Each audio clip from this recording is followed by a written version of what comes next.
Live from our 7 Tasmania studios, your nightly news with Letitia Wallace begins now. Good evening. First tonight, residents of a West Coast town have survived a sleepless night with a bushfire bearing down on them. The Tasmania Fire Service says a fire near Tulla is now under control and the town is no longer in direct danger. Fire on the edge of Tulla. Nestled on Lake Rosebery at the edge of the Tarkine, the town of less than 200 came under bushfire threat late on Saturday afternoon. Crews came from across the west and northwest, helping to fight the blaze. Power lines burnt to the ground, cutting the town and its businesses off. The fires took off about 6 o'clock, and the power went out straight away, so we just closed up the pub. There were a couple of people in here.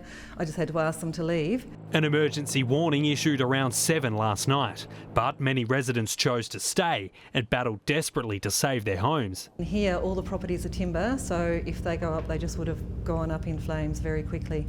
People would be saying there used to be a town here called Tulla. While an evacuation centre was set up for those told to leave. The boats and trailers are still in there, in the water. Hopefully we put them out in the water and we want some ropes into the shore, so we just hope they're still there in the morning. It was the animals that we were scared about, and getting them out. Everything else is replaceable, The fire started here in bushland a few kilometres north of town, travelling south across the river and roads, placing Tulla under threat. Locals say they could see the flames right at the edge of town. Flames, 20 metres high over the properties. 20 personnel worked through the night to contain the blaze. In the end, only one vacant house and a few sheds destroyed. The rest of the town still standing. It's a local community and it's a fairly close-knit community when it comes to anything like this. Today's temperature reached 33, but relatively still conditions have aided the cause as fireys attacked the blaze from the air. It's allowed us to get some good control lines in. They've done some backburning this morning. Remote crews are being deployed with hose lays as well as air attack in strategic positions, and the preparation's been really good. Fire crews are confident Tulla is safe, but when it comes to bushfires, there are no guarantees.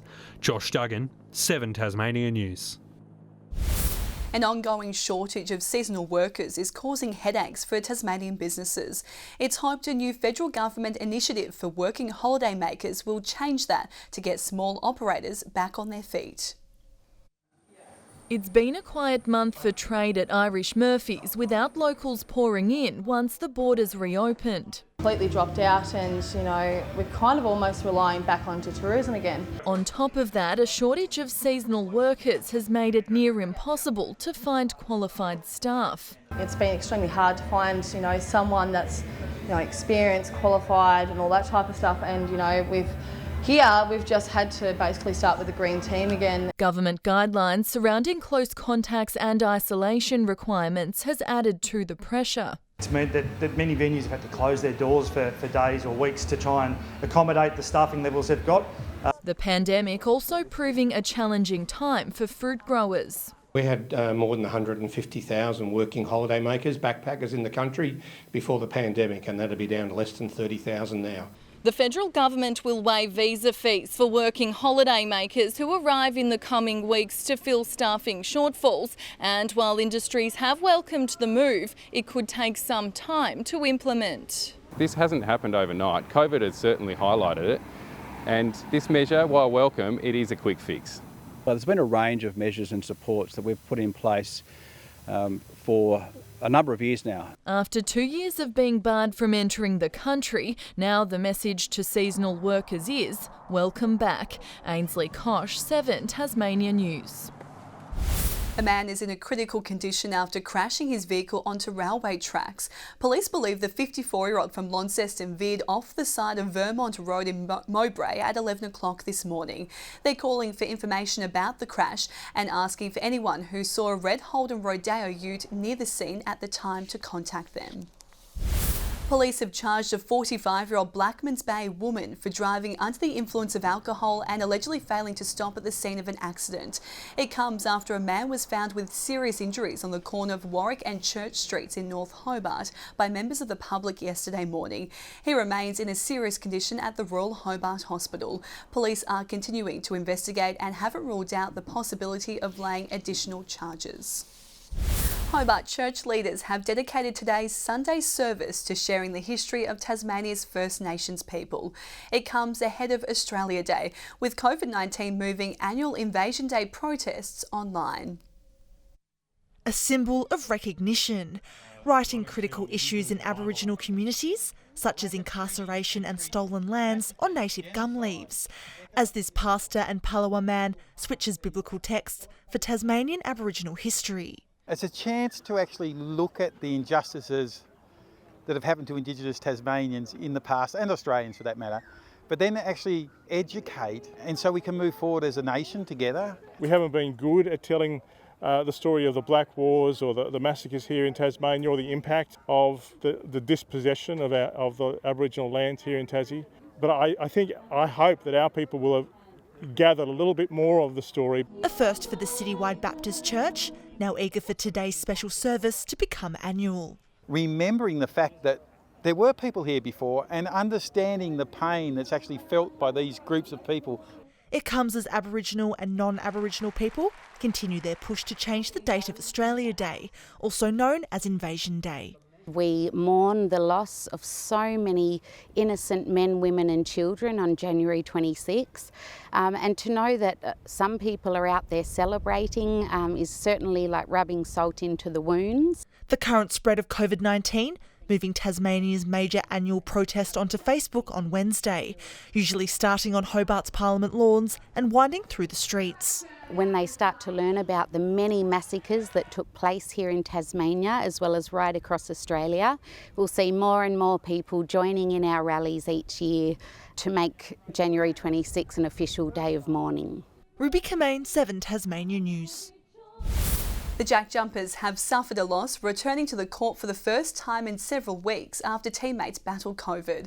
Southeast Melbourne Phoenix scoring a win by 13 points. The local side totalling 63 in their first home game in 22 days, following 5 postponements due to COVID-19 protocols. The Jack Jumpers are set to take on the Adelaide 36ers back at MyState Bank Arena on Friday.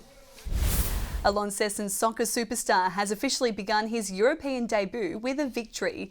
Nathaniel Atkinson playing his first game for Heart of Midthetholien in the Scottish Cup, beating Auchinleck Talbot 5-0. The 22-year-old started his career in the youth setup for Riverside Olympic in Launceston and joined Melbourne City Football Club in 2017.